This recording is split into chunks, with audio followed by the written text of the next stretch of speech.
A ver, chicos, vamos a empezar. Ujú.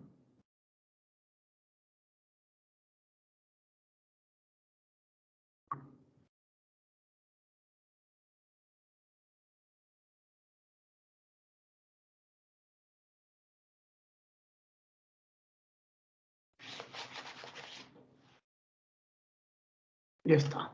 Vamos a comenzar.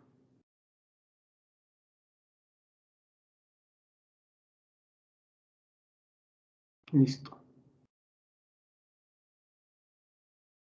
Ujú. Chicos, ¿qué tal? Buenos días. A ver. Con el cafecito por la garganta la tenía muy mal. Vamos a empezar con nuestra clase de hoy, que son las civilizaciones de Occidente. Antes de empezar con la clase, quisiera saber, hola Joseph, hola Sergio, hola Joan, hola Lucero. Quiero saber si están viendo correctamente mi presentación, si están viendo la PPT y si mi voz se escucha clara. Por favor, verifiquen eso antes de empezar.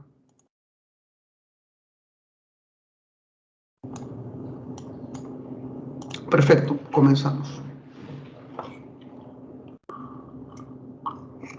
Ujú.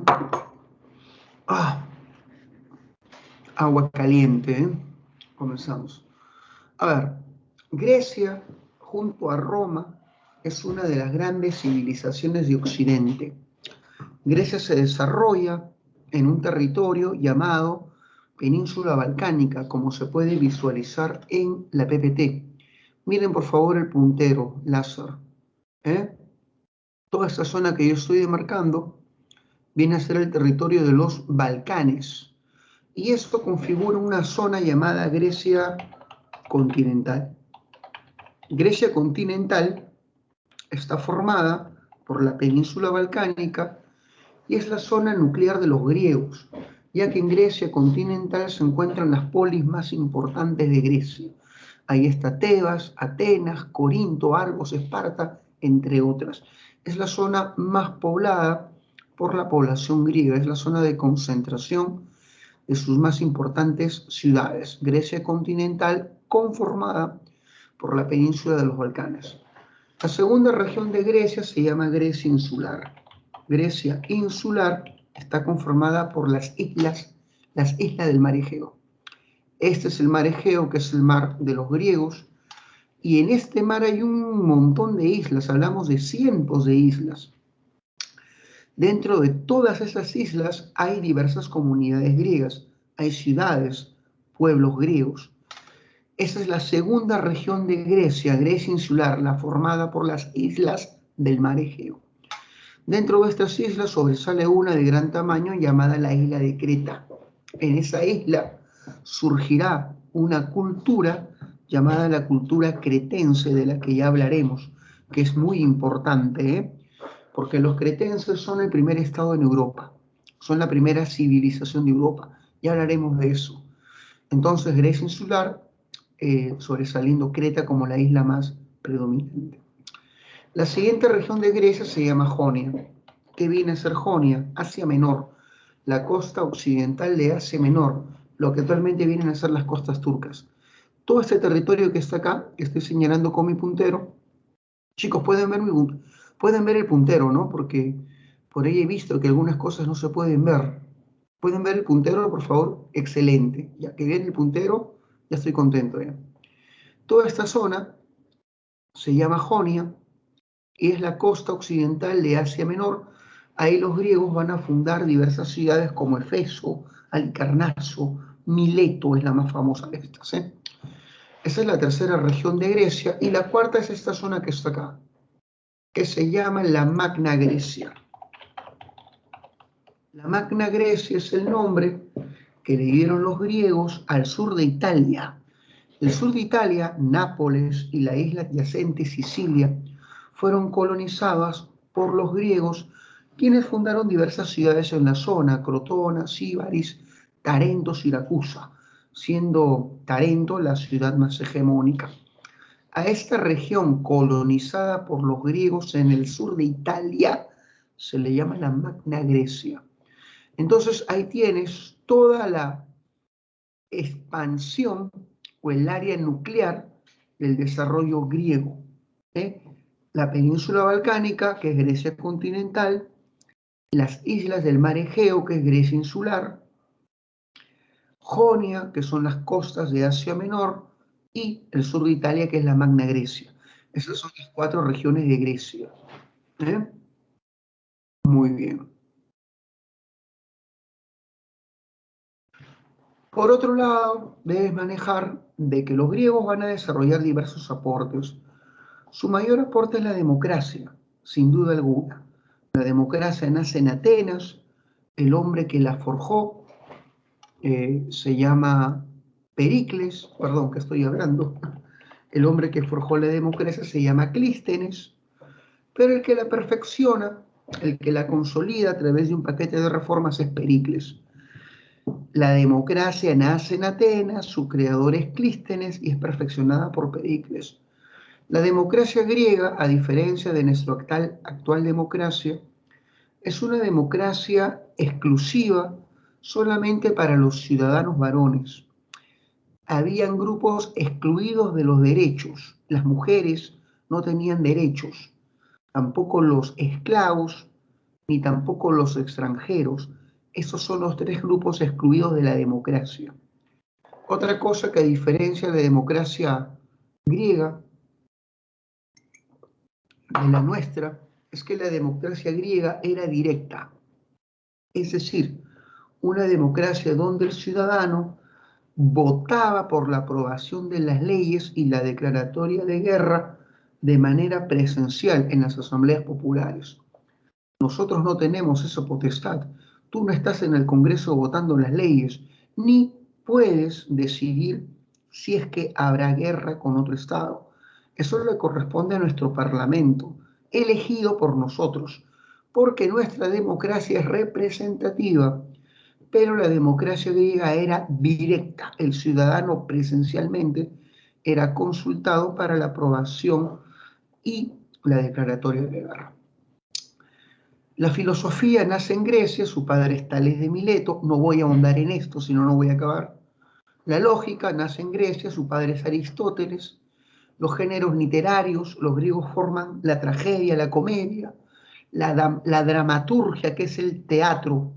Ustedes han visto por literatura que el teatro se forma a partir de los cantos al dios Dionisos, los ditirambos.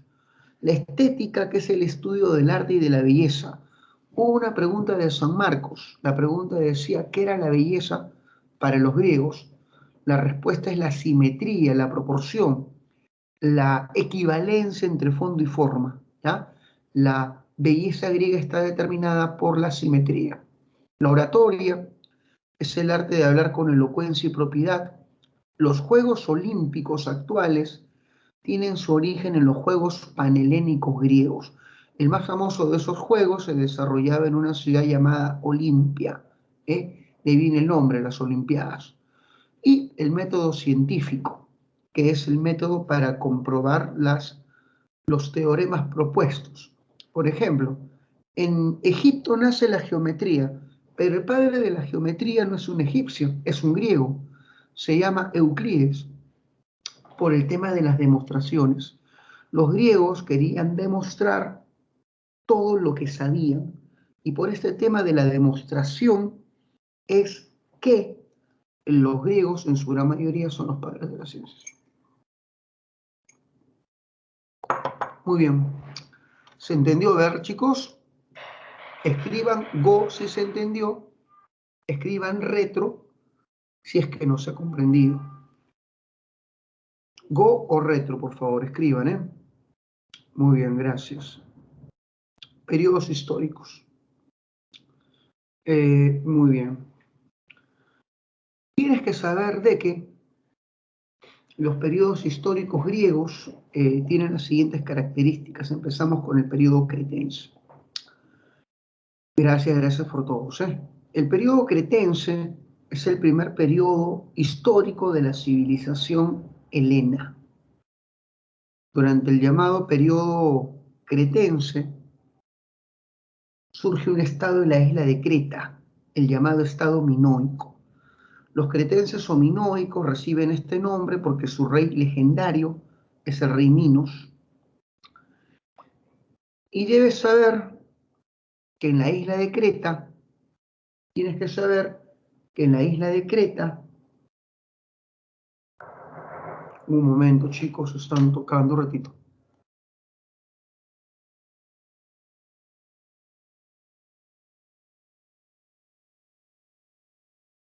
Bueno, ya sigamos, yo mandé a un amigo a un familiar a atender. Muy bien, sigamos. Tienes que saber de que en la isla de Creta los arqueólogos han encontrado un excelente palacio, un palacio de más de 1000 estancias. Este famoso palacio tiene una serie de corredores intrincados que hacen que se asemeje a un laberinto. Es el famoso Palacio de Knossos. Vamos a escribirlo. Knossos. Aquí está. El Palacio de Knossos es un palacio gigantesco que por su aspecto de laberinto ha sido llamado pues el laberinto de Creta. Lo más importante de la cultura cretense, voy a volver al dibujo anterior. Acá está, mira, acá tenemos a Knossos. Es el palacio más importante de esta isla. Lo más importante de esta cultura es que desarrolló grandes puertos, tuvo una poderosa flota, con su flota sometieron otras islas y todo parece indicar, de que lograron someter a todas estas islas y obligarlas a pagar una especie de contribución. Es así como Creta se convierte en el primer estado expansivo y dominante por su dominio de los mares. Y este tipo de estados con dominio del mar se le llaman talasocracias.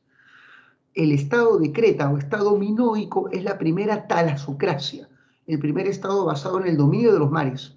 Eso debe estar en tu cabeza. María me está preguntando, Creta, ¿a qué parte de Grecia pertenece?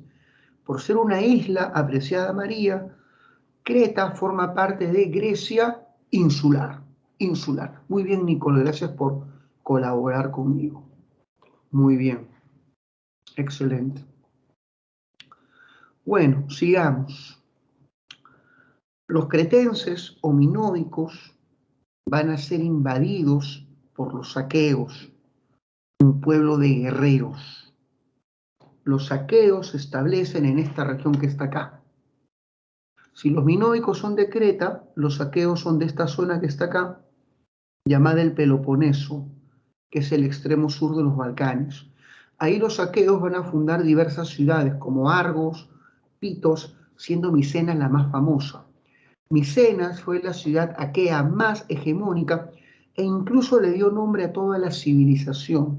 Los arqueólogos llaman esta cultura cultura aquea o cultura de Micenas, cultura micénica. Los micénicos son un pueblo de guerreros, su ciudad de Micenas era una ciudad amurallada, una ciudad fortaleza. Y los micénicos son un pueblo de guerreros y comerciantes. Solían comercializar llevando sus barcos al Mar Negro.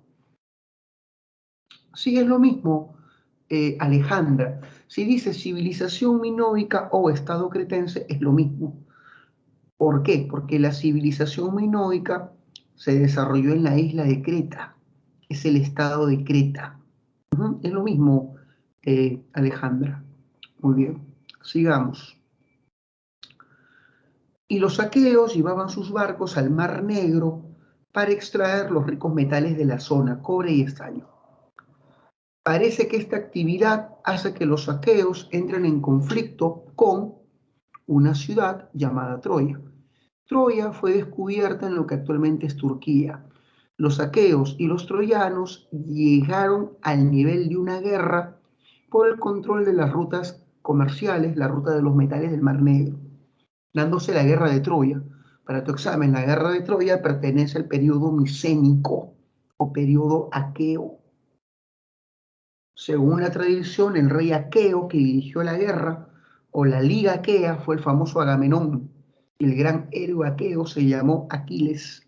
Estos son los poemas, pero los poemas de la Ilíada y la Odisea pueden ser muy hermosos, pero son ficción, pues, ¿no? Hoy sabemos que la causa de esta guerra fue en realidad el control de la ruta de los metales del Mar Negro, pero según el relato literario sería, pues, según el relato literario sería, pues, el rapto de Helena, ¿no? Esa es literatura, pues, ¿no? No puede haber una guerra por el rapto de una mujer. Una guerra no estalla porque una mujer es muy bonita y deseada. No, pues eso no pasa. Muy bien. Los aqueos van a entrar en desgracia con la llegada de las tribus indoeuropeas. Tres tribus indoeuropeas muy famosas, los dorios, los jonios y los eolios. Todo parece indicar que fueron los dorios, pueblo guerrero por excelencia, los que acaban con la hegemonía aquea e inician un nuevo periodo llamado el periodo oscuro. Durante el periodo oscuro, los dorios, que eran el pueblo predominante, introdujeron la forja del hierro. El hierro llega a los Balcanes por introducción de la tribu de los dorios. Dorios, eolios y jonios se van a enfrentar por establecerse en el territorio balcánico.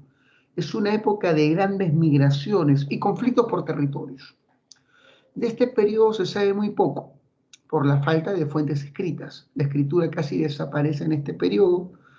De ahí el nombre de periodo oscuro, porque no existen muchas fuentes escritas para su reconstrucción.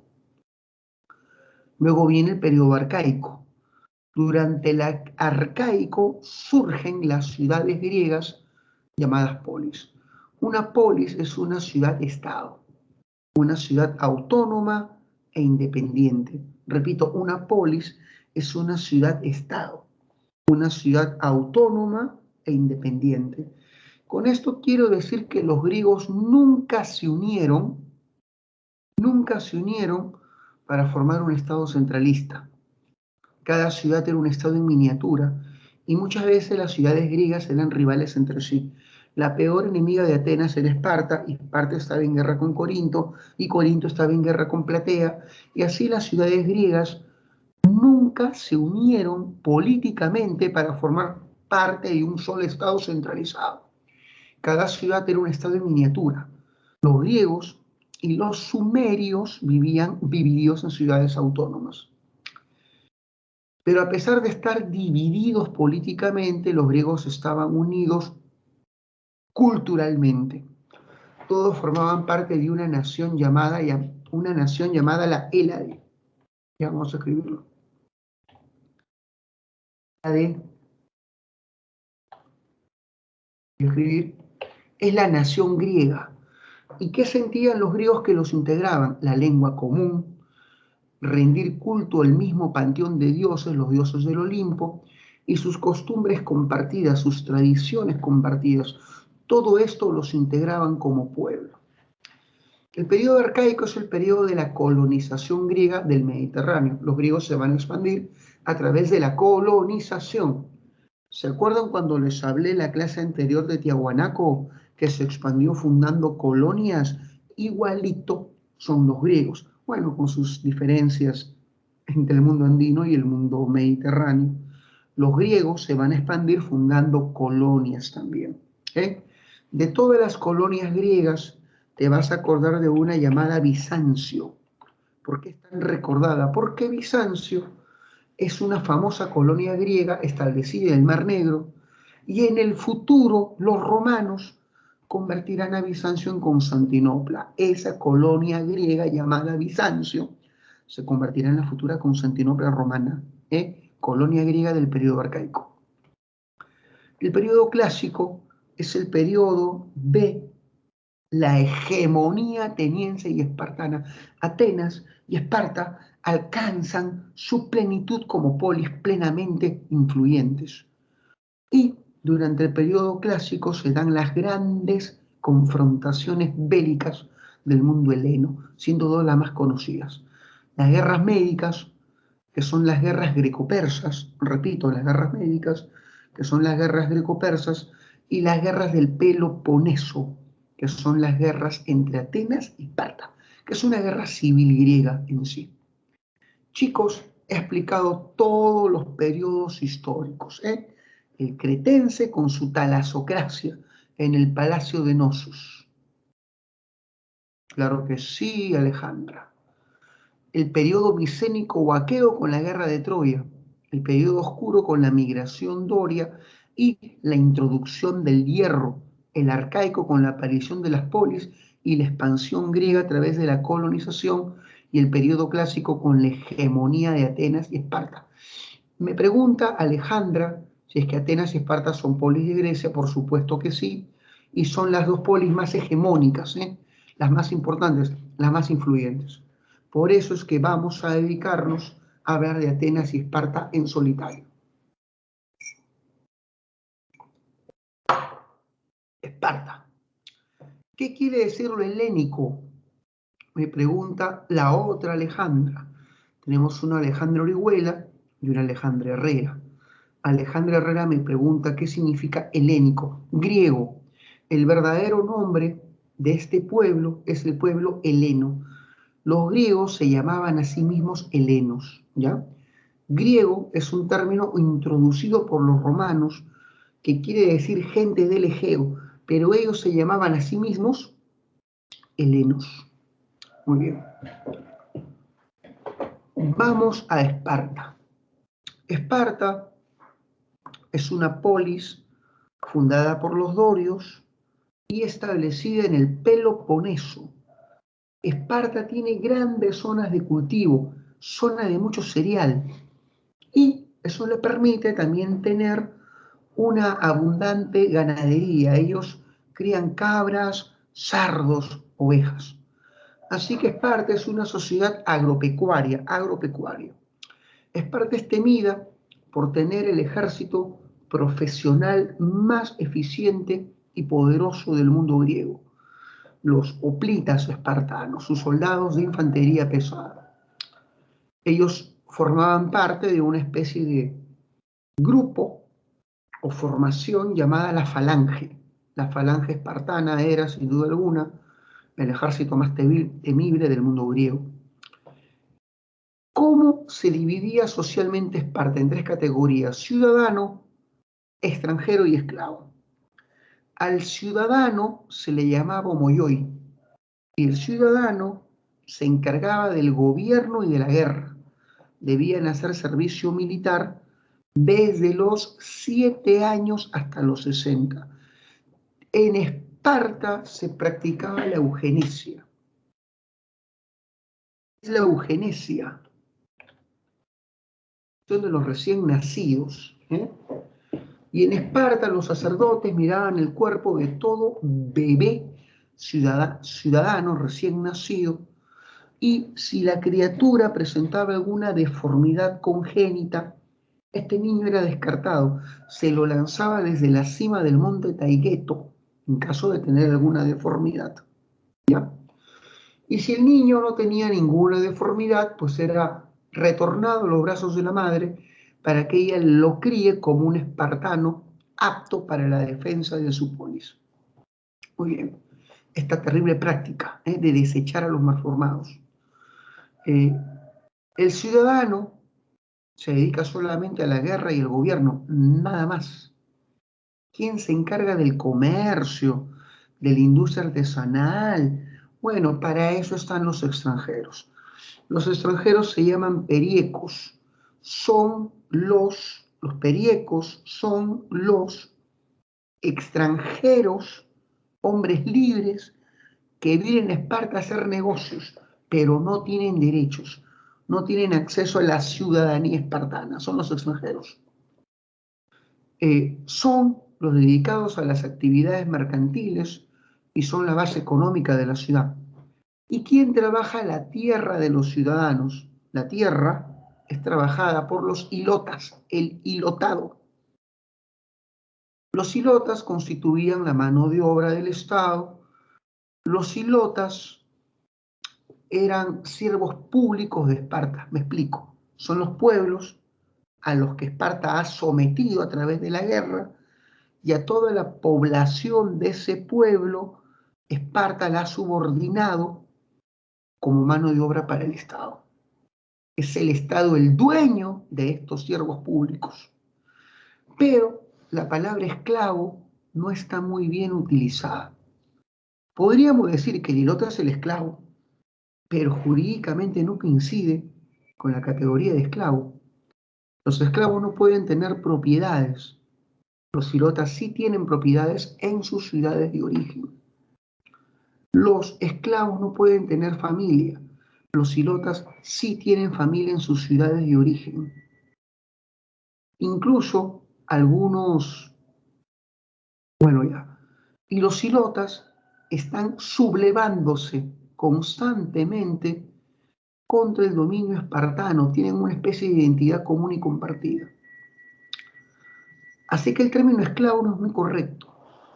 Sería mejor mano de obra cautiva para el Estado espartano o siervo público del Estado espartano. Ese es un ilota, el ilotado. ¿Se entendió, chicos? ¿Se entendió? Por favor, verifiquen.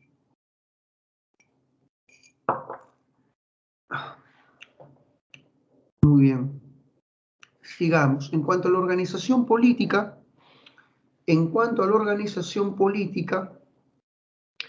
debes saber de que Esparta es la única ciudad griega en ser una diarquía gobernada por dos reyes.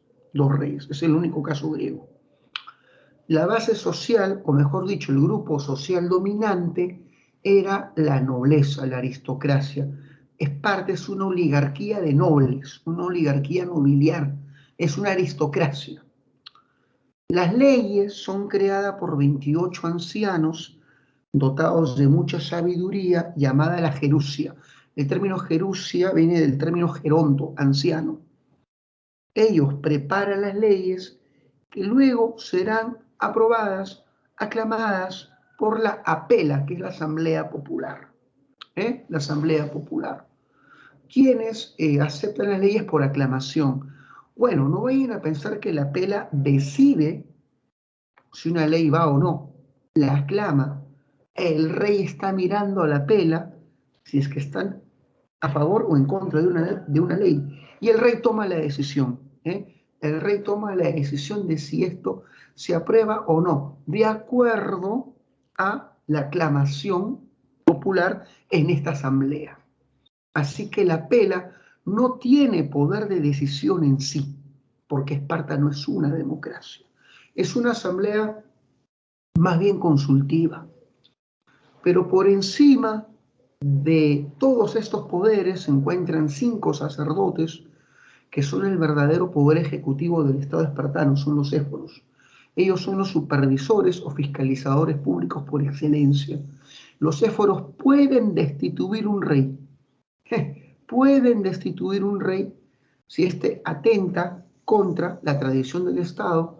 Los éforos pueden destituir un hombre de la gerusia y pueden castigar a los ciudadanos. Son el verdadero poder ejecutivo de Esparta. Pero este cargo apenas dura un año. Pasamos a Atenas. A ver, yo debo acabar esta clase exactamente a las 10:55. Debo acabar toda Grecia, si quiero ser estricto con mis tiempos.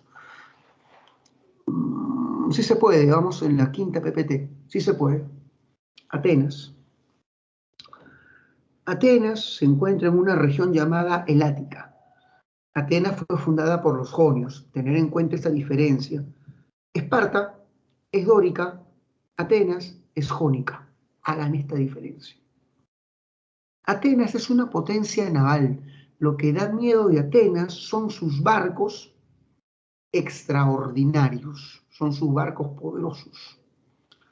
Y si una ciudad domina los mares, ¿cuál será la base de su economía? El comercio marino, por supuesto. Atenas es una talasocracia, por así decirlo, una potencia de mar. En Atenas, la población se divide en 3 grupos. El ciudadano ateniense, que tiene derechos y libertades, son los que ejercen el gobierno de la ciudad. Estos atenienses solamente pueden tener esta categoría si sus progenitores son atenienses. A ver, pregunto, chicos dicen yo para el siguiente ejemplo, rapidito, porque mis ejemplos son bastante ilustrativos para que se comprendan. A ver, Nicole, tenemos una chica, falta un varón, falta un varón. Sin miedo al éxito, por favor. Ahí está, Joan. Ah, no, dijo primero Smith. Nicole es una muchacha que nació en Atenas, de noble familia, pero Smith es un chico que viene de Comas, de la zona de Coique, esa zona brava. Se conocen en una fiesta, Smith la florea, yo también soy ateniense, Ñanga es de Coique. Y juntos comienzan una relación y el fruto del amor será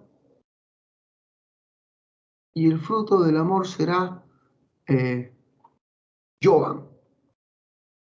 Lamentablemente Joan no podrá ser ciudadano. Joan será habitante de segunda categoría porque uno de sus progenitores no es ateniense. Así que Joan será meteco. ¿Y qué es el meteco? Es el extranjero. Salió deforme. ¿De dónde sacaste eso, Moisés? Es un meteco. Y un meteco son los extranjeros. Pueden dedicarse al comercio, a diversas actividades mercantiles, pero no pueden ejercer la ciudadanía. Ese es un meteco. Luego vienen los esclavos. En Atenas los esclavos suelen ser comprados a través del comercio. En Atenas los esclavos suelen ser población no griega, normalmente son bárbaros, ofertados en los mercados y comprados por un ciudadano. Y normalmente los esclavos son propiedad privada de un ciudadano, es una mercancía. Esa es la diferencia entre un esclavo ateniense y el esclavismo espartano. En Esparta, los siervos públicos le pertenecen al Estado exclusivamente. En Atenas, el esclavo es una mercancía comprada en el mercado y propiedad exclusiva del ciudadano. Es la diferencia. En cuanto a la organización política, las asambleas son las más importantes. Tenemos la asamblea popular llamada eclesia, que está acá, mire el puntero por favor. La eclesia es la asamblea popular formada por 40.000 ciudadanos. Esta asamblea se encarga de aprobar las leyes y decretar la guerra. Pero esta asamblea aprueba las leyes, no se encarga de su preparación. Las que proponen y elaboran las leyes son un consejo de 500 ciudadanos llamado el bulé. El bulé prepara la ley, la elabora, la eclesia la aprueba. Luego tenemos al Poder Ejecutivo, que son los arcontes. Los arcontes son 10, son los ministros de Estado, dedicadas a diversas funciones, ciertamente, diversas funciones. Los eliastas son los jueces populares en número de 6.000, encargados de la administración de justicia. Tienes que saber de que los líderes militares se llaman estrategos, y ya hablaremos cómo en el futuro serán los estrategos los que ejercen el poder político. Ya veremos qué situaciones lanzan a los estrategos a tener la máxima influencia política en la ciudad. 10:40, me quedan 15 minutos para acabar, ojalá pueda alcanzar, las guerras médicas. Esto tengo que acabarlo en 7 minutos. Atención. Las guerras médicas son las guerras greco-persas. Son las guerras entre Grecia y los persas. La causa de esta guerra es el expansionismo persa sobre Occidente. Sí, los persas se expanden sobre Occidente. Si te das cuenta, el imperio persa es todo lo que está sombreado de naranja y se han expandido hacia los Balcanes. Toda esta zona llamada Tracia ya está bajo su dominio e incluso ya ejercen influencia sobre estados balcánicos como Macedonia. Toda Asia Menor, Jonia, está bajo su control y han subordinado a muchos estados griegos como Mileto. Y ahora desean expandirse en el mar Egeo para tener el control de las rutas de toda esta zona insular, amenazando al mundo griego con no solamente perder su zona de influencia mercantil, sino la independencia de sus respectivas polis.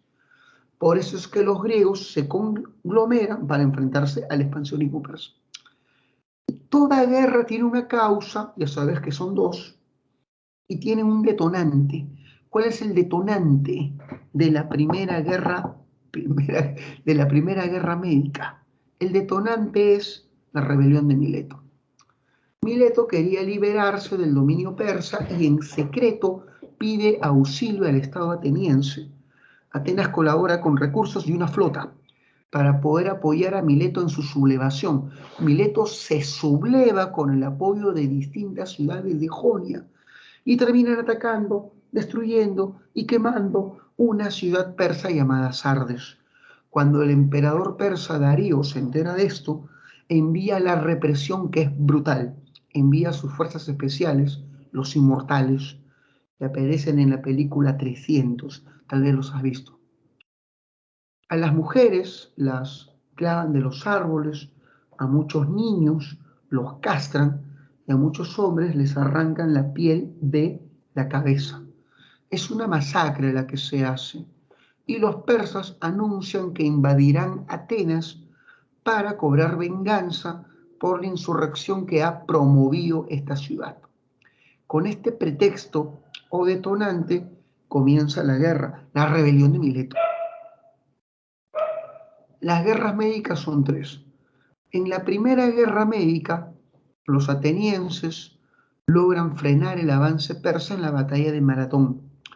En la segunda guerra médica, los persas ya avanzan con un ejército gigante al mando de su monarca divinizado Jerjes, intentan ingresar por el norte del país, pero el rey espartano Leónidas los detiene durante 3 días en el desfiladero de las Termópilas con su guardia personal de 300 hombres.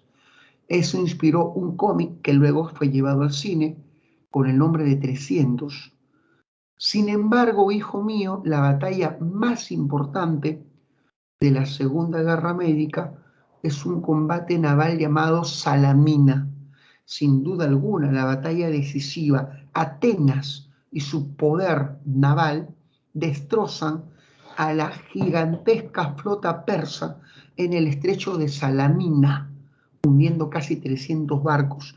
Esta victoria detiene el avance persa sobre Occidente, no solamente salvando a Atenas, sino salvando a toda Grecia, salvando a la cultura occidental y salvando la supervivencia del sistema democrático. ¿Qué impactos tan grandes tuvo en el mundo esta victoria, la que salvó la democracia y la cultura de Occidente de ser devorada por el despotismo oriental? Muy bien. En la Tercera Guerra Médica, Atenas forma una liga con diversas ciudades jónicas, la Liga de Delos, y esta liga termina derrotando a los persas y expulsándolos del mar Egeo. Los persas se rinden firmando la paz de Simón, y Atenas se queda con el control del mar Egeo, formando una especie de monopolio comercial con su liga, la Liga de Delos, que era la confederación de ciudades unidas bajo la bandera ateniense. Atenas se consolida, se vuelve extremadamente rica y el imperio persa entra en decadencia. Tras las guerras, los militares, llamados estrategos, se convierten en el grupo político más influyente y el más grande de todos los estrategos atenienses era un hombre llamado Pericles, como se puede ver ahí representado con su casco de guerra. Pericles dirigirá la ciudad durante el momento de mayor hegemonía y esplendor de esta, el siglo de Pericles. Pericles es famoso porque implantó una serie de reformas que permitirán que la democracia alcance su esplendor. Su reforma más famosa fue la creación de los salarios a los cargos públicos. Antes, un ateniense pobre no estaba interesado en ejercer ningún cargo de gobierno porque no estaban remunerados. Pero cuando él implantó el salario y los cargos públicos, la gente del pueblo se interesó por participar en política porque podían vivir ejerciendo un cargo público. Esto generó que mayores grupos sociales participen de la vida pública, consolidando la democracia, permitiendo mayor participación popular. ¿Se entendió, chicos? A ver, escriban si vamos bien hasta ahí. Si tienes alguna duda, escríbela. Si todo va bien, siga, profesor, escribes Go y avanzamos. A ver, por favor, manifiéstense.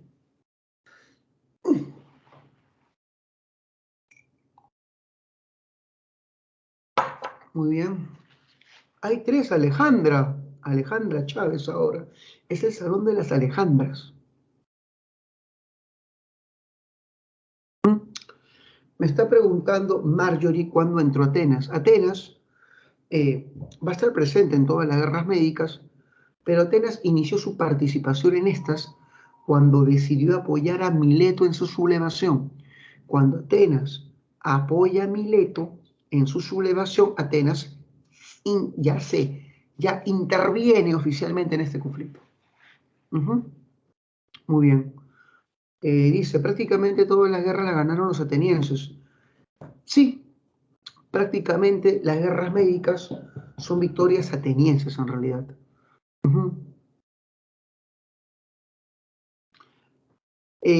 Alejandra, si te consultan, ¿cuál fue el evento que generó el estallido de las guerras? Sí, la intervención ateniense en apoyo de Mileto.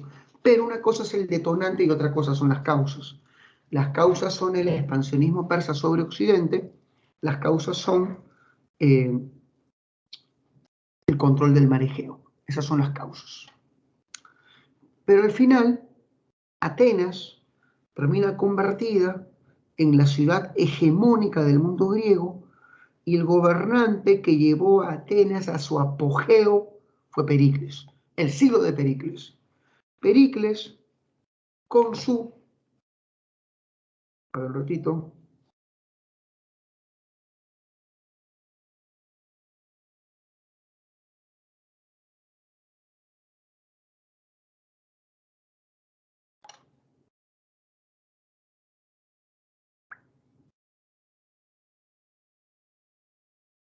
Ah, me está escribiendo la tutora, ¿eh?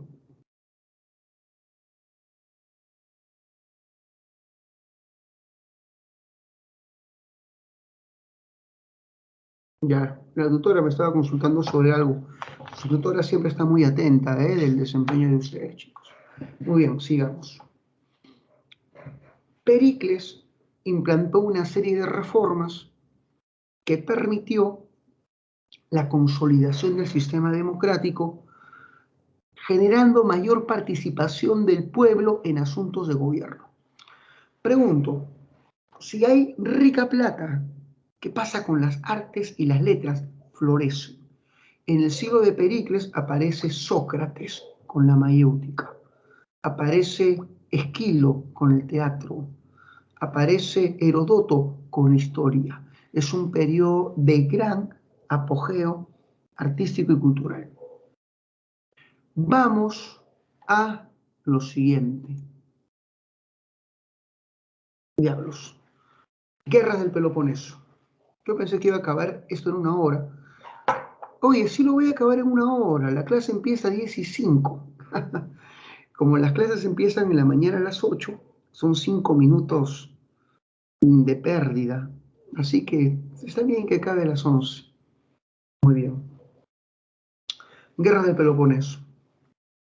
Las guerras del Peloponeso son las guerras civiles entre griegos. La Liga de Atenas, llamada la Liga de Delos, se enfrenta a la Liga Espartana, llamada la Liga del Peloponeso. Cuando Atenas y Esparta combaten entre sí, llaman a sus aliadas, generando una especie de conflicto generalizado en el mundo griego, una guerra civil griega, llamada Guerra del Peloponeso. ¿Cuáles son las causas de estas guerras? Primero, la rivalidad económica entre Atenas y Esparta por el dominio de los Balcanes.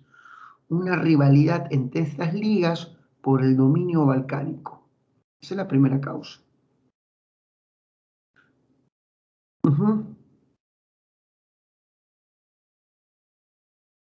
La otra causa para esta guerra es un conflicto de tipo político. Esparta quería evitar a toda costa que la democracia se expanda, porque con la democracia la plebe, o mejor dicho, el demos, el pueblo, podía acceder a cargos públicos.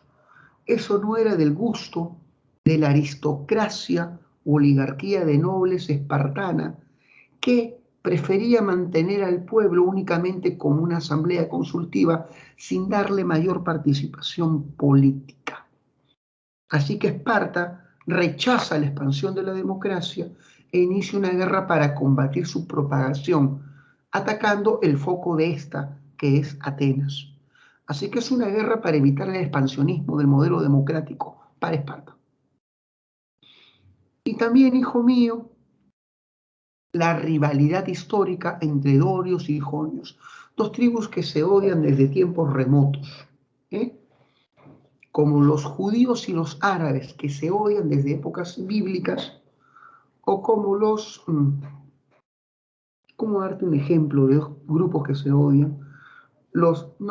Tribus, grupos familiares, los Capuleto y los Montesco, ya sé, se ha visto Naruto, el clan Senju y el clan Uchiha, que se odian históricamente y que repiten ya algo así.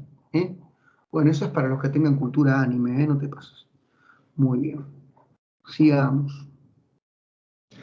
Debes saber que, finalmente, hijo mío, ganó Esparta. Y Esparta ganó por la sencilla razón que tenía mayor poder militar. Además, Atenas tuvo mala suerte. Una peste mató a miles de ciudadanos atenienses en medio de la guerra, y entre los muertos, Pericles, su gran líder, murió. Murió el gran Pericles. Por otro lado, debes saber que, ¿sí? En medio de la guerra, Atenas sufrió una peste. Sus malas incursiones militares, sus expediciones militares fallidas contra pueblos aliados a Esparta, hicieron que sus aliadas la abandonen. Afectada por la peste, abandonada por sus aliados debido a sus malas operaciones militares, Atenas sufrirá el golpe de gracia cuando los persas intervienen en el conflicto apoyando a Esparta. Los persas tienen resentimiento contra los atenienses. Dios mío, me envió una foto de los Akatsuki. Bueno, ¿para qué hablé, por Dios? ¿Para qué hablé? Bueno, sigamos. Bueno, sigamos. ¿Para qué hablé, por Dios? Bueno, sigamos. Debes saber que, y vuelvo a la clase, los persas apoyan a Atenas, perdón, ya ves, me hacen confundir. Los persas apoyan a Esparta enviándole una flota naval para derrotar a Atenas, la ciudad que los había botado del mar Egeo. En un combate naval, finalmente Esparta, con apoyo persa, se impone a Atenas. La guerra ha acabado y Esparta obtiene una hegemonía en el mundo griego, que va a ser muy breve en realidad. Pero ¿cómo quedó todo el mundo griego tras esta guerra? Devastado, destruido.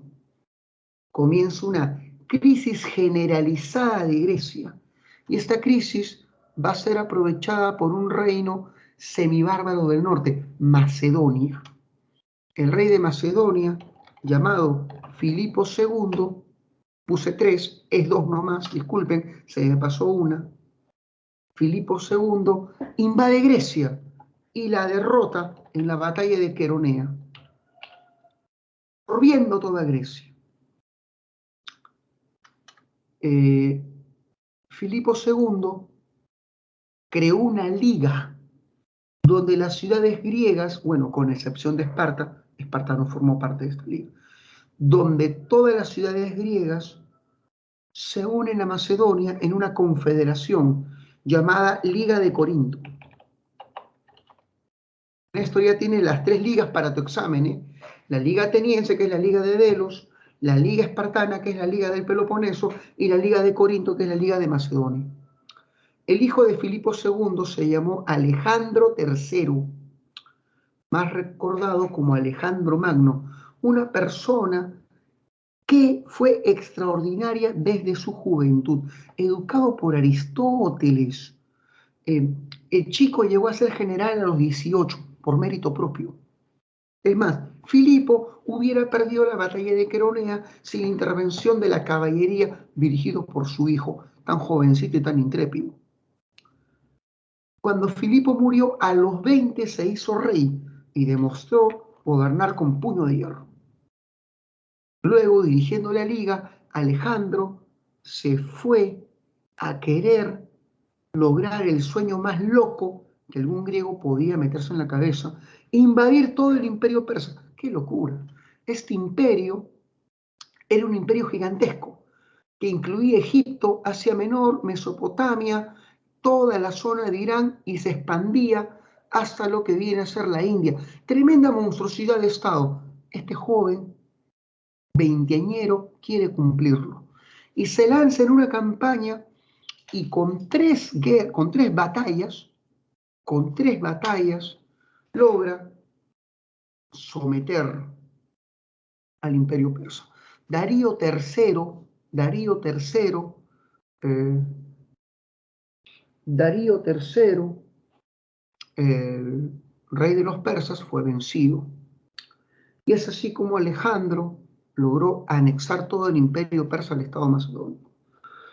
Alejandro expandió la cultura griega por Oriente y la gente de Oriente comenzó a asimilar lo griego y la gente de Grecia comenzó a asimilar lo oriental, dándose una fusión de culturas, un sincretismo de tradiciones culturales. A la combinación de lo griego y lo oriental se le llama helenización. Ahí está, helenización. Sin embargo, Alejandro muere muy joven, a los 33 años. Y cuando muere, su imperio gigante entró en crisis. Y 3 generales lograron repartírselo. 3 de sus generales. Antígono se queda con Macedonia, toda esta zona de acá. Me preguntan, ¿y cómo murió? ¿Y cómo murió? Todo parece indicar que se infectó de una peste en la India, posiblemente una enfermedad, la misma que mató a su amante. Alejandro era muy guapo y tenía múltiples amantes mujeres, una esposa, una princesa persa llamada Roxana, con la que llegó a tener un hijo, pero su amante era otro varón llamado Hefestión. Sí, era bisexual. Y casi todos en el mundo griego eran así, por si acaso. Platón era recontra, ¿cómo decirlo? Era muy profundo, diversos temas. Es que si uno dice una palabra como que Platón la comunidad LGTB hoy en día está muy sensible, está muy sensible. Yo vi una conferencia donde un hombre al lado de una chica de esta comunidad, bueno, acá la compañera, y la mujer se ofendió. No me digas compañera, dime compañere. Dios mío, ¿qué? Estamos en una etapa de locura. Bueno, sigamos. Sí, está muy sensible. Estamos en una etapa ya ridículamente sensible, donde ya hay como 50 géneros, no binario, eh, cisgénero. Ay, por Dios, yo no entiendo. Muy bien. Tonterías. Pero bueno, están muy sensibles, Tienes que llamarlo como se definen. Ya, pues yo me defino y me creo un Saiyajin. Por eso la gente debe llamarme de Saiyajin, ¿no? Pero bueno, hay que respetar la diferencia de otras personas. Muy bien, sigamos. El imperio se partió en 3. Alejandro Magno murió. Y Seleuco se queda con Persia, Ptolomeo con Egipto y Antígono con Macedonia. Este es el fin de Grecia, son los reinos helenísticos. ¿Quiénes invadirán todos esos reinos? Roma, por supuesto, Roma los invade a todos. Chicos, comienzo con los romanos. Son las 11. Exacto, ¿eh? Una pregunta, chicos. ¿Hasta ahí todo está claro?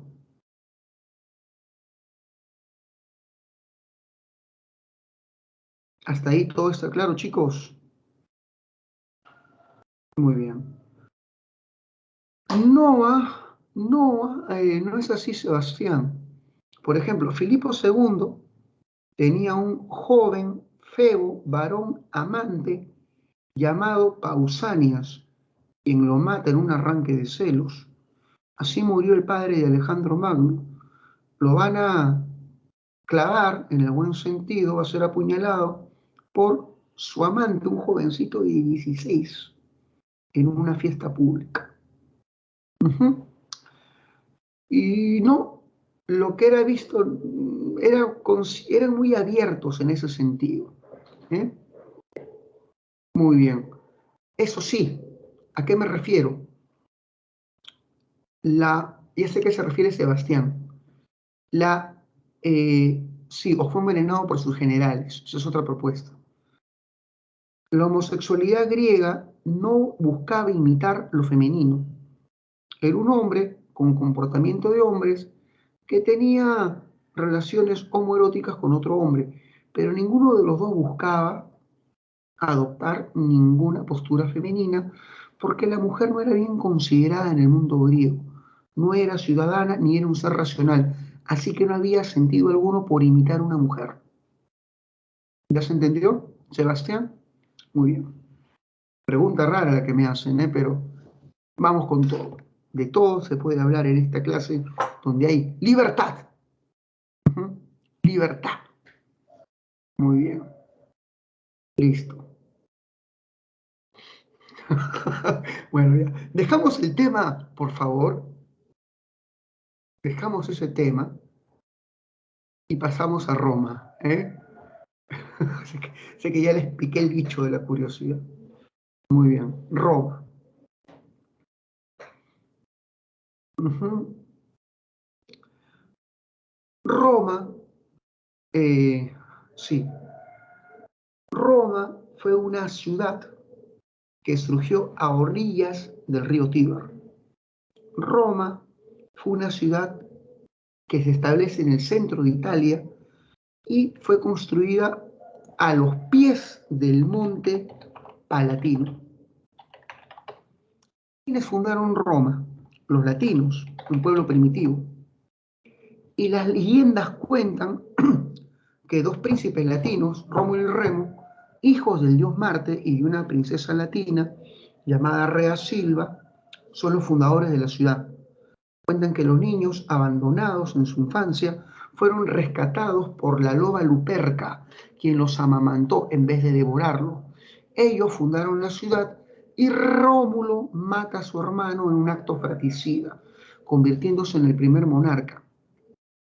Los reyes latinos de Roma fueron 4, pero luego los romanos son invadidos por los etruscos. Los etruscos eran un pueblo, una civilización del norte de Italia, de la actual zona de la Toscana.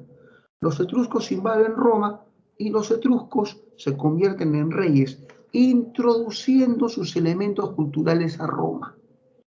Cuando los etruscos llegan a Roma, encuentran un pueblo de mala muerte, sin alcantarillado, con una ciénaga infecta que se llevaba el agua maloliente, rodeado de pantanos. Roma estaba mal. ¿Qué hacen los etruscos? Urbanizan la ciudad. La rodean de muralla perimétrica, colocan placas de granito, construyen cloacas y alcantarillados y acueductos. Y los etruscos introducen sus dioses, su sistema matemático a Roma, hasta el punto de que lo que llamamos hoy romano es en buena parte originado por dos tradiciones, la latina y la etrusca. Latina y etrusca. Las dos culturas que dan origen a lo romano son lo latino y lo etrusco. Roma nace de la confluencia de estas dos tradiciones. La historia romana tiene tres etapas: la monarquía, la república y el imperio. Durante la monarquía gobernaban los reyes, durante la república gobernaban los cónsules, durante el imperio gobernaban los emperadores. Esta es una manera bastante general y sencilla de explicarlo. Vamos a la monarquía.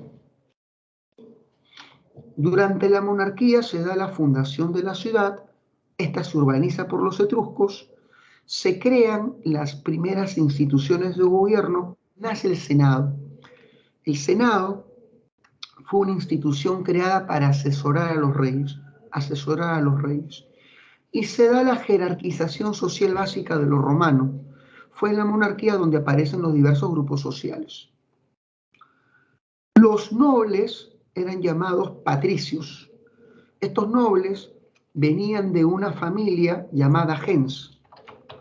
Cada gens era gobernada por un líder llamado pater-familias, y todos los miembros nobles de una gens estaban bajo la autoridad del pater. Así que a los nobles también los llamaban hijos de pater, patrici, y de ahí viene la palabra patricio. Patricio viene de hijo de pater y es el noble subordinado a la autoridad de un pater-familias, el líder de una familia noble llamada gens. Los patricios o nobles son los dueños de las grandes tierras, son los que controlan el Senado e incluso formaron un partido político en la etapa republicana que representaba sus intereses sociales, los optimates, término que viene de la palabra optimus, que significa los mejores hombres. Muy bien. Después de los patricios vinieron los plebeyos. Los plebeyos son el pueblo común, el pueblo corriente, el pueblo llano, dedicados a la agricultura, ganadería. Los plebeyos también son llamados hijos de la tierra, terrae filis. Los plebeyos al comienzo no tenían derechos, pero los van a ir ganando a través de formas tempranas de huelga social. Ya veremos cuáles son esas huelgas que permitieron a la plebe su acceso a derechos políticos. Un cliente es un plebeyo subordinado a un patricio. A ver, de inmediato, ¿qué chico dijo yo para el siguiente ejemplo? Por favor. A ver, al toque, un voluntario para un ejemplo ilustrativo. Otra vez, a Smith ya le gustó. A ver, vamos a agarrar a otra persona. Yo no, dice Pedro. Ya, Pedro va a ser, por su falta de colaboración. Pedro es un plebeyo muy pobre y se pone al servicio de un patricio, un noble, que voy a ser yo, Brunus Maximus de Roma, Brunus Padillus. Ahí está. Y él dice: señor Brunus, necesito tierras y protección. Te las voy a dar, ¿eh? Te voy a dar unas parcelitas, te voy a dar una pensioncita y te voy a proteger en los juzgados contra tus enemigos. Pero no va a ser gratis, ¿eh? Amigo Pedro, tienes que darme tú y tu familia ciertos servicios. Cuando yo vaya a una ceremonia pública, tú y tu familia me tienen que servir públicamente. Si es que yo voy de viaje, tú y tus hijos serán mi escolta, pues. Y en las asambleas, tú que tienes derecho a voto, siempre votarás por mi presencia en algún cargo público. Es así, hijo mío, cómo se forma una relación de dependencia entre un patricio y un plebeyo. Este plebeyo dependiente de un patricio se llama cliente. ¿Se entendió? Vamos, ¿se entendió?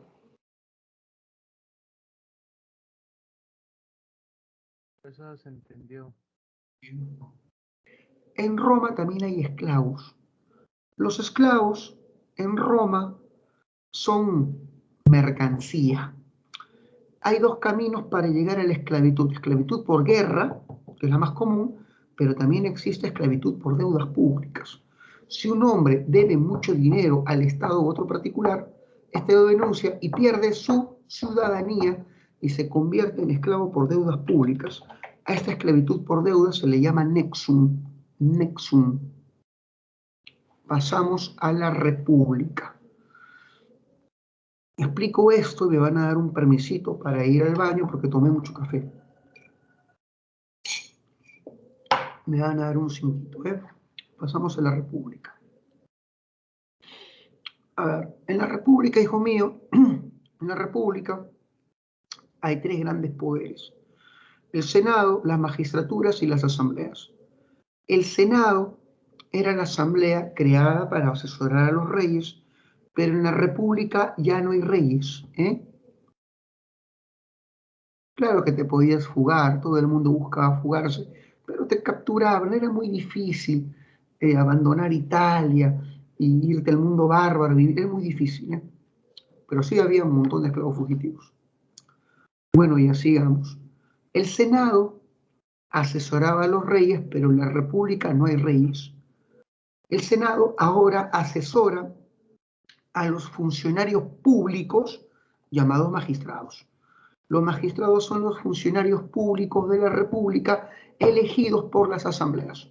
Son las asambleas romanas llamadas comicios, las asambleas populares, las que eligen a estos magistrados. El Senado asesora a los magistrados y los magistrados son elegidos por las asambleas, por los comicios. El Senado propone las leyes, pero serán las asambleas o comicios las encargadas de su aprobación.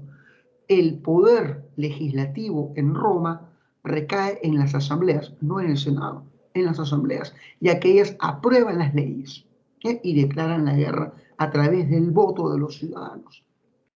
Los magistrados son elegidos por las asambleas y existe una distinta jerarquía de magistrados, pero el que está a la cabeza de las magistraturas y tiene un cargo parecido a la presidencia es el cónsul.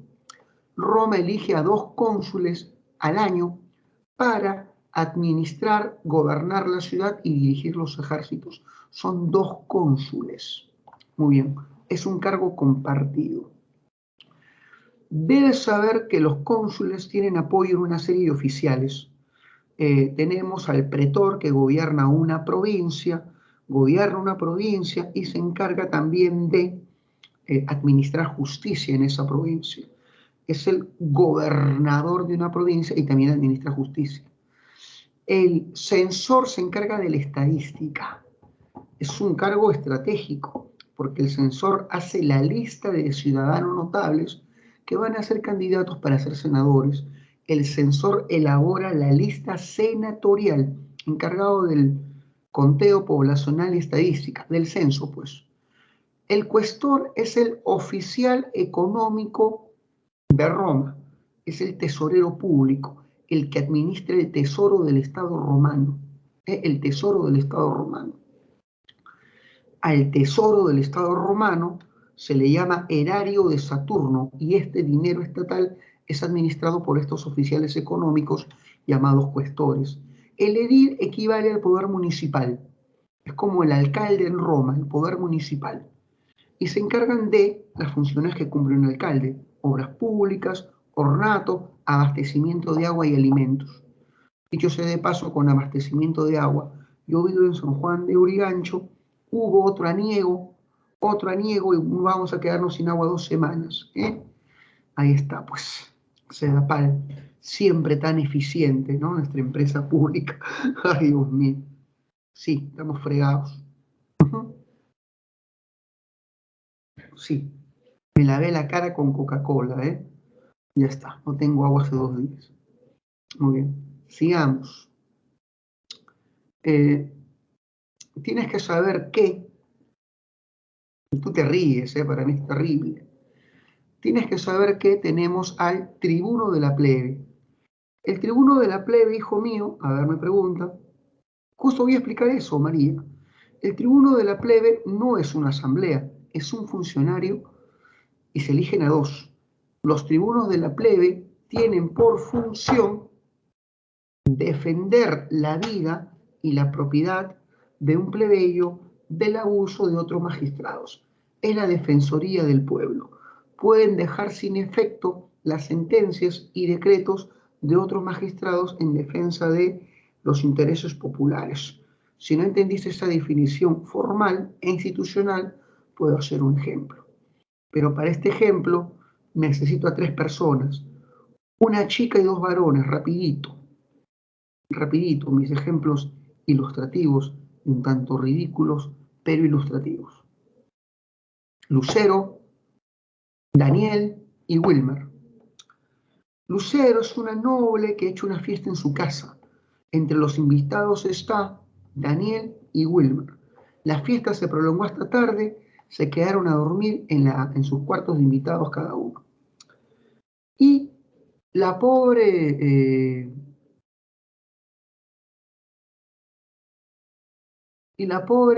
Lucero dejó en su habitación un cofre con monedas de plata que al día siguiente desapareció. Lo que hace Daniel es culpar a Wilmer de esto. Daniel es el ladrón, él es noble. Wilmer es un plebeyo, así que todas las dudas caen sobre él. En un juicio, Daniel sobornó al juez, lo aceitó para que nombren a Wilmer culpable. Y Wilmer ha sido castigado con latigazos públicos, prisión y la confiscación de los bienes de su familia. Wilmer sabe que es inocente y puede buscar apelación y protección a un tribuno de la plebe. El tribuno de la plebe, el defensor del pueblo, convencido de la inocencia de Wilmer, deja sin efecto la sentencia de este juez. Cualquier decreto o sentencia que atente contra la voluntad popular puede ser anulada por el poder de un tribuno que puede vetar estas medidas en defensa de los más pobres. ¿Se entendió lo que es un tribuno de la plebe, chicos? Ahí está, que el tribuno sea mi amigo, dice Camila. Muy bien. Vamos al derecho. Excelente. Por si acaso, en Roma hay un cargo de emergencia. Hay un cargo extraordinario que solamente aparece en casos de gran necesidad e incertidumbre, el dictador. Los romanos odian darle todo el poder a una persona, pero cuando Roma está en emergencia, harán eso. Y ceden de poderes absolutos a un magistrado extraordinario, el dictador, el cual tiene potestad sobre la vida y la muerte de todos los ciudadanos y sacar a Roma de este momento de precariedad. El dictador es el magistrado extraordinario que tiene poderes absolutos por 6 meses. Por 6 meses. Luego está obligado a restablecer los poderes de la República.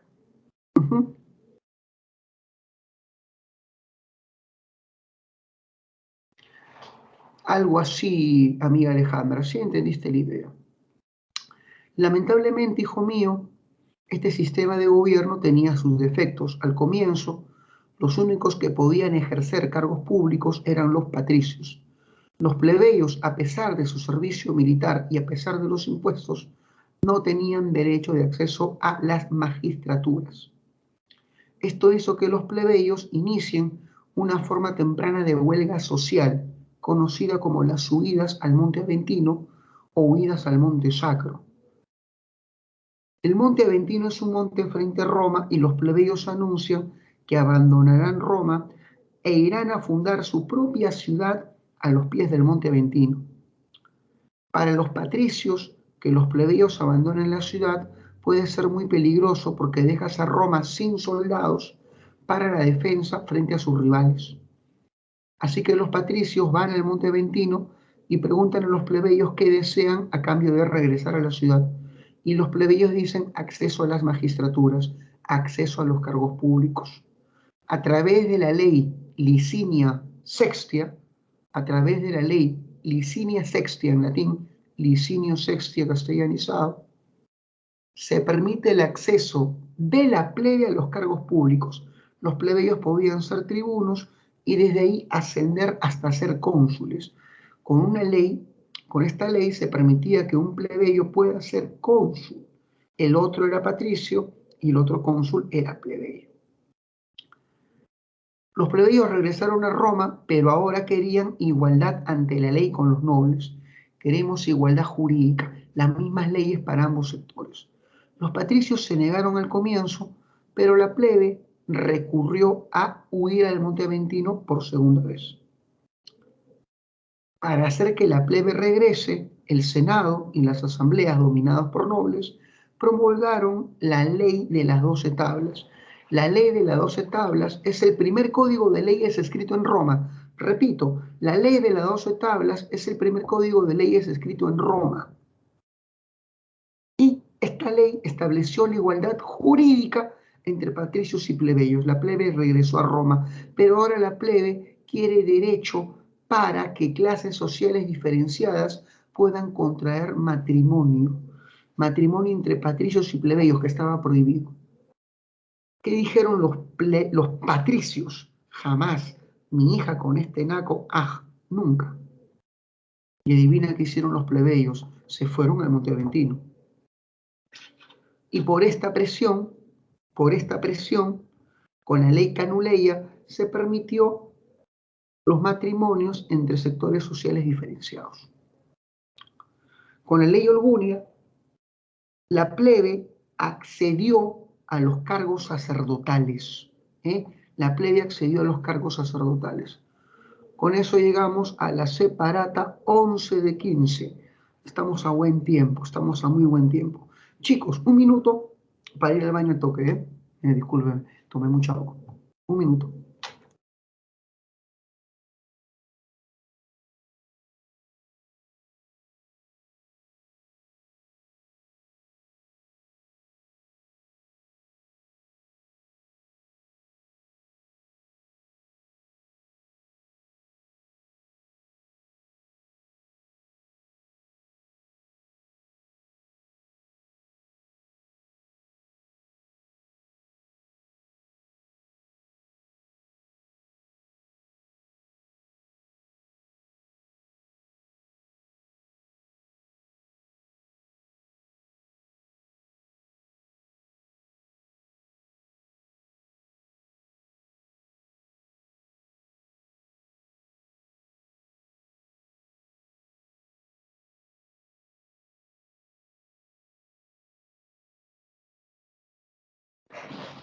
Muy bien. Listo. Seguimos, chicos, con la expansión romana. Bueno, es porque Roma tenía un sistema democrático, representativo. La ciudadanía tenía derecho a ejercer cargos públicos. En Persia jamás iba a dar eso porque había un despotismo, ¿no? Expansión romana. Para poder dominar toda Italia, los romanos tuvieron que someter a los etruscos por el norte. Fueron guerras largas. La guerra con los etruscos se dieron a través de 300 años, tremenda guerra larga, en distintas etapas, por supuesto, no fue continuada. Para poder someter el sur, los romanos tuvieron que enfrentarse a las ciudades griegas del sur de Italia, la guerra entre Roma y la Magna Grecia. Después de someter a los etruscos y a los griegos y a otros pueblos, los romanos dominaron por completo Italia y se lanzaron a invadir el Mediterráneo occidental. Pero esta zona ya se encontraba bajo la influencia de una ciudad fenicia llamada Cartago, establecida en el norte de África, en lo que actualmente es Túnez. Si nosotros vemos a Cartago, te vas a dar cuenta que todas las áreas de verde están bajo su influencia y dominio. Era una potencia en términos económicos más rica que Roma. Las guerras entre Roma y los fenicios se llaman guerras púnicas. Púnico significa fenicio, son las guerras fenicias. En la primera guerra púnica, Roma derrota a los fenicios y le quita las islas del Mediterráneo. Los fenicios se concentraron en colonizar la península ibérica, España, y en este lugar aparece una familia que quiere cobrar venganza contra Roma, los Barca. Aníbal Barca era el más representativo de los generales fenicios e inició una guerra contra Roma. Con un ejército de 60.000 hombres y elefantes de guerra, avanzó hacia la península itálica y cruzó los Alpes, su más famosa hazaña. cruzó los Alpes para poder atacar a Roma y la derrotó en 4 batallas. Bueno, el nombre de las batallas, si quieren, la menciono a manera de cultura general. Tesino, Trebia, Trasimento y Canas. Fueron 4 victorias de Aníbal, pero Aníbal no pudo tomar Roma. Le faltó apoyo de su propio estado. A pesar de que Aníbal solicitaba apoyo al estado de Cartago, este no le brindaba apoyo y permitió que Roma se recupere al mando de un general llamado Cornelio. Voy a escribirlo. Bueno, ustedes lo van a recordar fácil, chicas, se van a acordar de su ex, ¿sí? Cornelio Scipión. Ya está. Y Cornelio Scipión se enfrenta a Aníbal Barca en la batalla más importante de las guerras púnicas, llamada la batalla de Sama. Y en esa batalla, Roma derrota a Cartago por segunda vez. Tras esta victoria, Roma se apodera de los territorios cartagineses en la península ibérica. En la tercera guerra púnica, Roma destruye Cartago poniendo fin a la civilización fenicia, apoderándose del Mediterráneo occidental y anexando todas estas tierras al Estado romano. Todas las tierras que el Estado romano gana por conquista se llama ager publicus. Las tierras que Roma gana por conquista se llama ager publicus. Y debes saber que todas esas tierras Roma se le entrega a los nobles, a los patricios. Es injusto, la plebe debió tener acceso a parte de estas tierras conquistadas, pero Roma se lo dio a la plebe. Perdón, se lo dio a los patricios. Y los patricios se convierten en terratenientes y van a fundar haciendas gigantescas, enormes, llamadas latifundios. Se da la expansión de los latifundios romanos. Bueno, Roma esclavizó a casi toda la población sometida por guerra y estos latifundios eran trabajados por una gigantesca mano de obra esclava. Acá viene el problema, chicos. Acá viene el problema. El problema se dio cuando, ya estamos en la separata 12, el problema se dio cuando estas enormes haciendas con mano de obra esclava, cuyos dueños son patricios, inundaron los mercados con trigo y cereales baratos, arruinando a los pequeños y medianos agricultores plebeyos. Disculpen el ruido, que pasa. Disculpen el ruido que pasa. Los agricultores plebeyos arruinados por la superproducción de las haciendas tienen que vender sus tierras para pagar sus deudas y en Roma todo ciudadano sin tierras pierde sus derechos, o sea, pierde la ciudadanía. La guerra, a pesar de haber sido una victoria contundente para Roma, la guerra solamente ha beneficiado a los nobles y los ricos se han vuelto más ricos y los pobres más pobres. La guerra lo que hizo fue agudizar las diferencias sociales y los pobres, ahora sin tierra, exigen que el Estado les permite el acceso al ager publicus, es decir, a las tierras ganadas con la guerra. Esta demanda y este descontento fue canalizado por 2 hermanos tribunos de la plebe, los Graco, quienes van a ser protagonistas de un conflicto social llamada la reforma agraria que inicia la crisis del sistema republicano. Tiberio Graco presentó un proyecto de ley llamada Lex Agraria. Con este proyecto de ley promovía que la plebe sin tierra acceda al ager publicus. Y para eso se tenía que reducir el tamaño de las grandes haciendas o latifundios. Los latifundios serían reducidos y parte de esta tierra sería entregada a la plebe más necesitada. Una reforma agraria, pues. Obviamente, ¿quiénes se van a oponer a esta medida? Pues los patricios terratenientes, y como su ley tenía mucha popularidad y era inminente su aprobación, los patricios envían un grupo de matones para que asalten a Tiberio y a sus compañeros, y a punta de golpes y cuchillos matan a él y a 300 de sus seguidores, y su cuerpo es lanzado al río Tíber. Esto abre una etapa de violencia brutal en Roma, donde el asesinato político de los rivales se generaliza, y es una etapa terrible de la historia romana tras la muerte de Tiberio Graco. Cayo Graco, el hermano, continuó con estas políticas a favor de la plebe, y Cayo Graco creó una medida, una ley llamada Ley Frumentaria.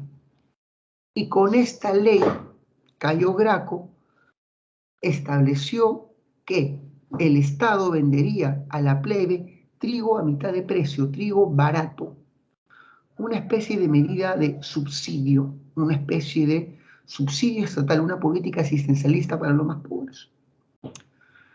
Cayo se presentó el siguiente año y quería aprobar leyes también de corte plebeya. Se presentó el siguiente año y perdió la reelección con evidente fraude.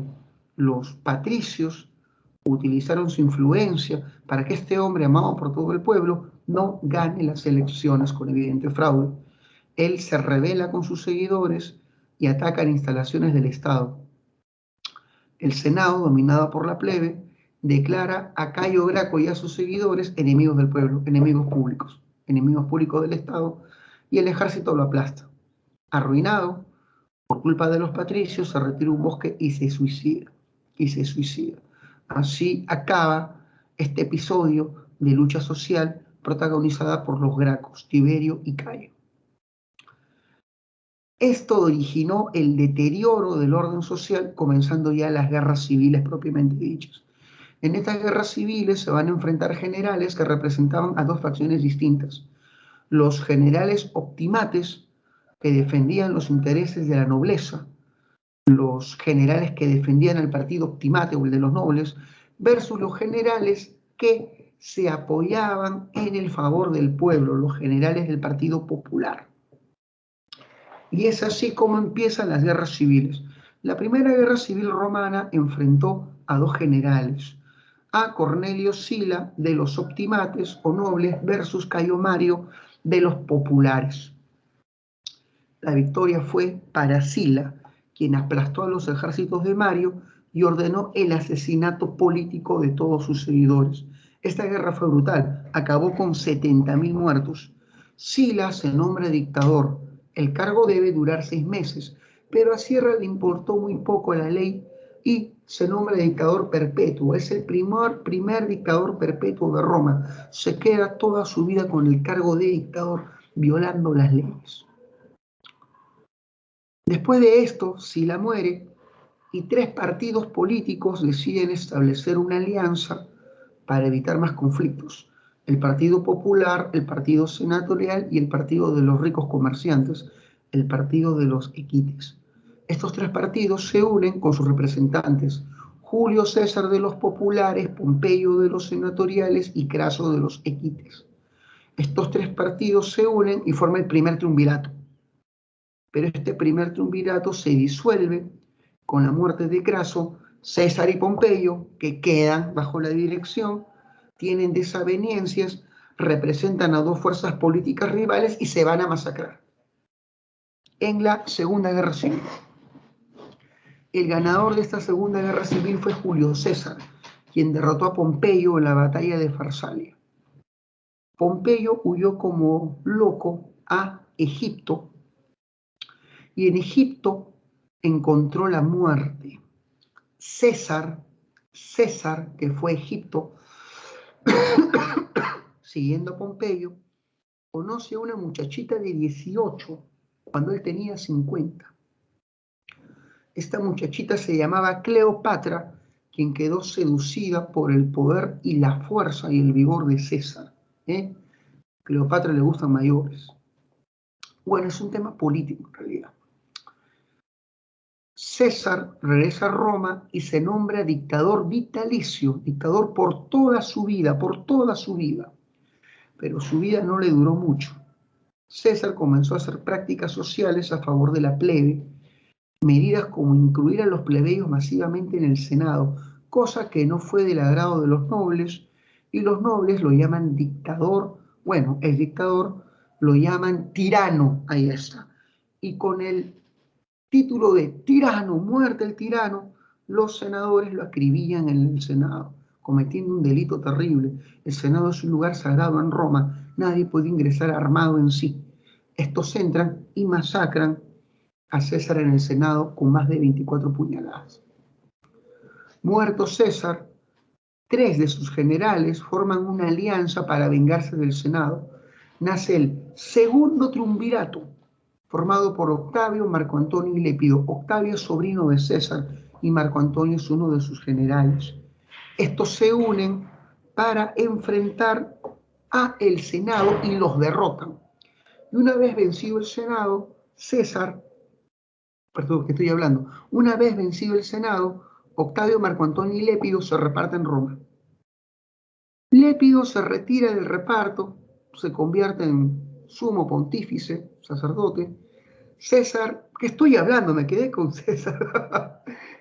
Octavio y Marco Antonio se dividen Roma en Oriente y Occidente y tienen proyectos muy distintos de cómo dirigir el país. Estos exaliados rompen sus relaciones y se lanzan una guerra. La tercera guerra civil es entre 2 exaliados, entre Marco Antonio y Octavio. Marco Antonio es el nuevo amante de Cleopatra. Cleopatra busca como amantes a hombres poderosos. Y Octavio los derrota en la tercera guerra civil, batalla de Actium.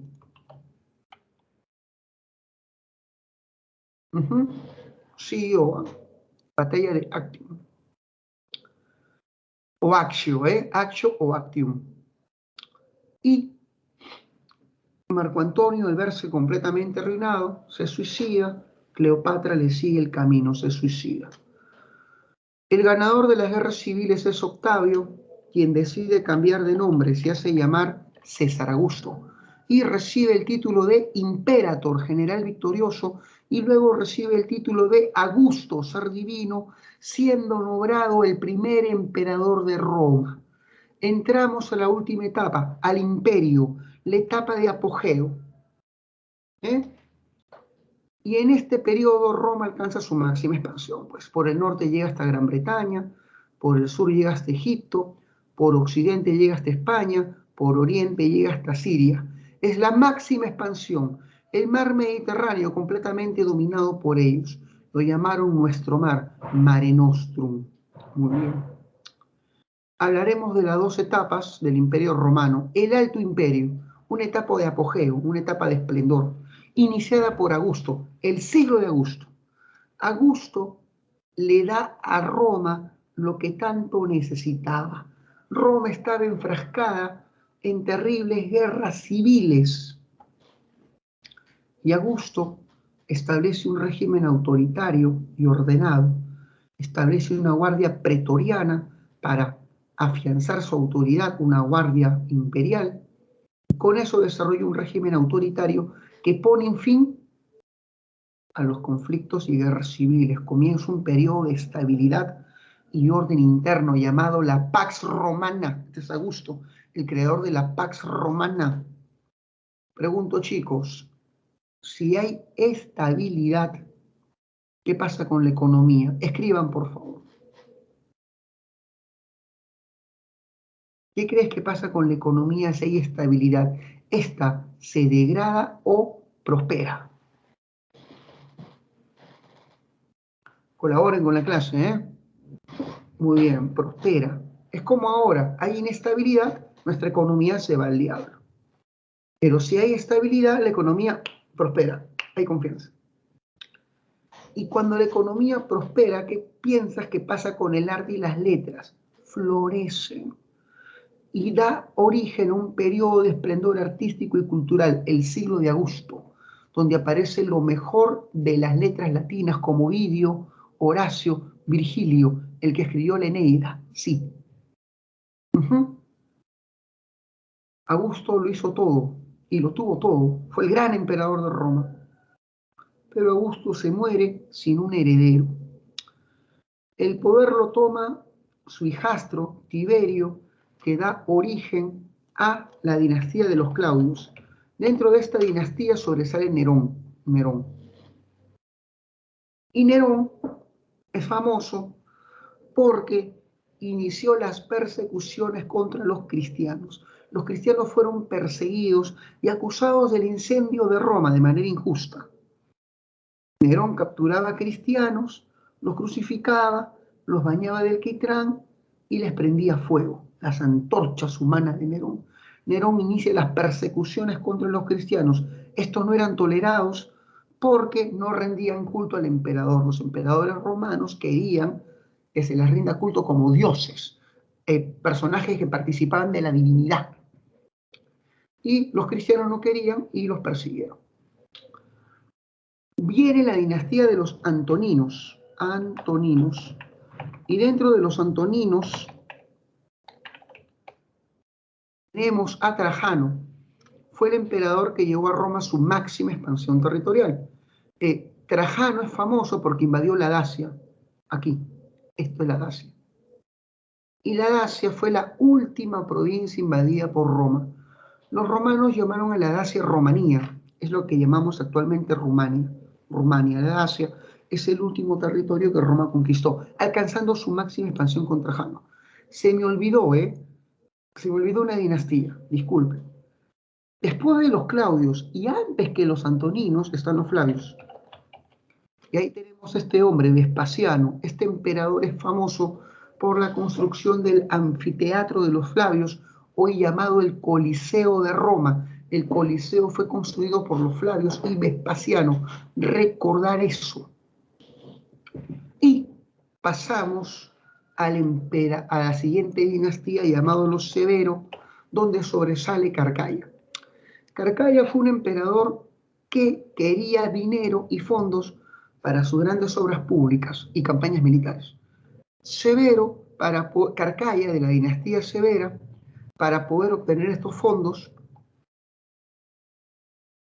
inició una ley que buscaba crearle fondos, la ley Antonina.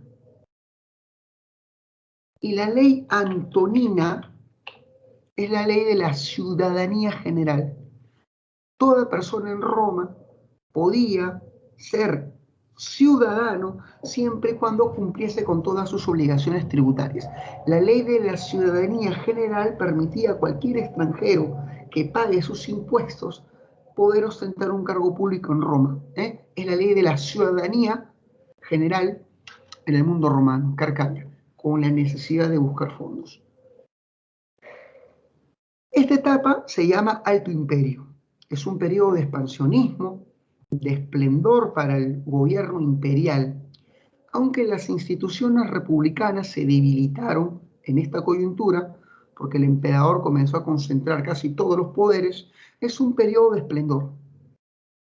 Pero luego viene el Bajo Imperio, que es el periodo de decadencia. Ya en este periodo las instituciones republicanas desaparecen, el Senado deja de existir propiamente dicho, y los emperadores romanos comienzan a ejercer un gobierno de tipo despótico. Durante el Bajo Imperio aparece Constantino. Constantino es el emperador que construyó Constantinopla, una bella ciudad en el Mar Negro. ¿Te acuerdas que te conté de Bizancio? Constantino la convirtió en Constantinopla. Y esta ciudad fue tan bella que fue llamada la Segunda Roma.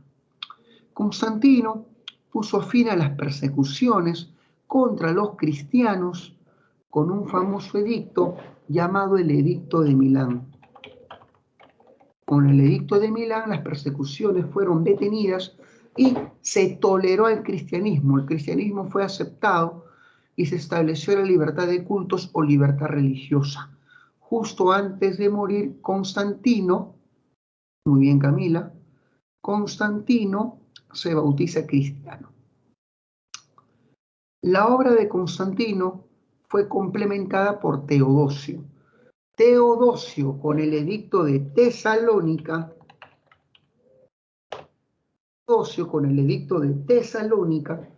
lo que hace es oficializar el cristianismo. ¿A qué me refiero? Él establece que el cristianismo es el único culto oficial dentro del imperio. No se permite la profesión de ninguna otra fe que no sea el cristianismo. No se permite el ejercicio de ninguna otra religión que no sea el cristianismo. Ser cristiano determinaba la ciudadanía en Roma y los demás cultos fueron prohibidos y sus templos destruidos. Teodosio se dio cuenta que Roma era demasiado grande para ser gobernada por un solo gobierno central y la partió en dos. A su hijo, Flavio Honorio, le entregó el occidente de Roma y a su otro hijo, llamado Flavio Arcadio, le entregó el oriente de Roma. Es así como el imperio oficialmente queda partido en dos, Roma de Occidente y Roma de Oriente. La capital de Roma y Oriente será Constantinopla, por si acaso. Y el último emperador romano de Occidente fue un niñito de 12 años llamado Rómulo Augustulo. Rómulo Augustulo es el último emperador de Roma, fue derrocado cuando apenas tenía 12 por un líder bárbaro llamado Odoacro. Cuando Odoacro derrota a Rómulo Augustulo en el año 476, fin del Imperio Romano de Occidente. Esto se da en la coyuntura de las invasiones bárbaras. Una buena pregunta podría ser, ¿no? ¿Qué llevó a Roma a su decadencia? Su excesiva expansión territorial era demasiado grande y generaba un gasto enorme para mantener tantas provincias y tantos ejércitos en las fronteras. Otro problema de los romanos, aparte de su excesiva expansión, fue que cada vez los romanos permitieron más y más acceso de los bárbaros en su ejército, de los bárbaros de origen germano. A este fenómeno se le ha llamado germanización del ejército. Y estos bárbaros, ahora convertidos en oficiales del ejército romano, comenzaron a intervenir en la política, apoyando con sus tropas a uno que a otro emperador. Hay otra causa más utilizada por muchos historiadores, la cristianización. Cuando Roma adoptó el cristianismo, abandonó su ideología imperial de dominio y conquista. Los romanos, cuando eran paganos, se creían hijos de Marte, hijos del dios de la guerra, con el derecho de llevar la guerra a otros pueblos. Pero cuando Roma adopta el cristianismo, con una ideología de igualdad entre todos, de humildad y mansedumbre, Roma abandona esta idea imperialista y los romanos pierden este empuje ideológico de conquista. Esa es otra propuesta también. Lo cierto es que Roma cae en 476, desaparece Roma de Occidente y queda viva Roma de Oriente, con otro nombre, el Imperio Bizantino. Chicos, la clase acabó, me sobró 6 minutos. Es impresionante, ¿eh? Es impresionante. Vamos a dictar las claves. ¿Alguna pregunta antes de empezar con las claves? Tienen 2 minutos de preguntas, ¿eh? Chicos, ¿he entendido todo? Pregunto yo, ¿todo está claro hasta ahí? O desean que repita alguna parte. Profesor, una pequeña duda. Dime. ¿Qué es lo más destacable de Calígula? ¿O no tiene nada de destacable? No tiene nada de destacable. Calígula representa más la degeneración del poder imperial. Esta degeneración lo llevó a cometer actos bastante escandalosos, como la designación de su caballo como senador y luego cónsul de Roma, su caballo el número senador, o por ejemplo sus escándalos en su vida sexual, teniendo relaciones homoeróticas, incestuosas. El tipo era un degenerado. Representa la degeneración, la perversión del poder imperial y por eso fue asesinado por la propia guardia que se supone debía defenderlos. Fue asesinado por la guardia pretoriana. Ese es Calígula, básicamente, un degenerado. Hay buenas películas dedicadas a Calígula. Profesor, ¿me puede repetir de nuevo los dos hermanos que se repartieron Roma? Ya. Teodosio tuvo 2 hijos, Flavio Honorio y Flavio Arcadio. Como Roma era muy grande y un gobierno central no la podía abastecer, y para evitar una guerra civil entre sus hijos, él parte a Roma en dos, Occidente y Oriente, entregando a cada uno de estos hijos una sección. Honorio con Occidente y Arcadio con Oriente. Ahí está, hijito. Ahí está, hijito. Muy bien. A ver, vamos a dictar las claves. Esto acaba a las 11:55.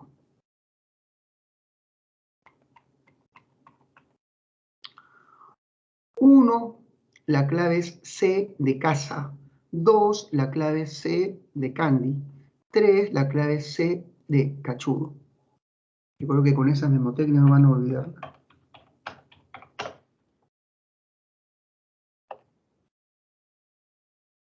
Sigamos. Ahorita respondo a tu pregunta. Dime. Profe, ¿puede repetir las claves, por favor? Las acabo de mandar. 1C, 2C, 3C, 4D, 5B. Ya, profe, gracias. Y cuando dije cachudo, Joan se amargó, Hijo, perdónala, por favor. Forma parte de crecer y de la vida. Alan Daniel pregunta, ¿por qué Roma de Occidente cayó antes que Oriente? Eso es algo que vamos a ver bien en la siguiente clase. Lo que pasa es que Roma y Oriente tenía mucha riqueza económica debido al gran comercio con Oriente desarrollada por Constantinopla. Tenía rica plata. Y esa plata hizo que Roma y Oriente pague cupos a los pueblos bárbaros, sobre todo a los hunos, para que dejen a salvo su territorio, desviando toda la violencia hacia Occidente. De eso vamos a hablar bien, amigo Daniel. Muy bien. Listo, una pregunta más antes de irme. Quedan 2 minutos. Quedan 2 minutos. Pueden preguntar de HP, de HU, coyuntura actual y fútbol. Ahora soy un experto en esos temas.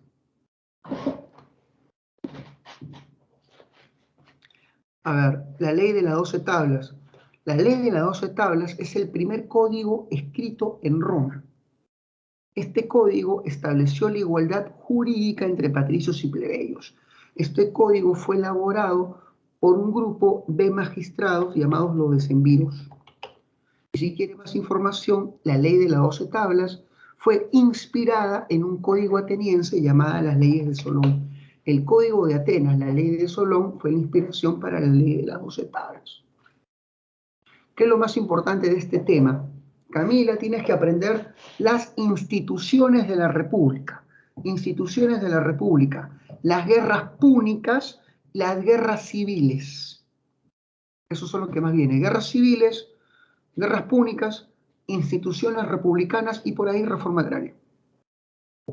Ya está. Chicos, la clase ha terminado. Gracias por tu atención. Nos estamos viendo la otra semana. Un abrazo. Cuídense mucho. Tal vez la siguiente semana, sin agua, me van a ver barbón, pelucón y con unas moscas dando vuelta en mi cabeza. Pero entenderán, hijo mío, de que vivimos tiempos difíciles en San Juan del Urigancho. Muy bien. Nos vemos. Cuídense, cuídense.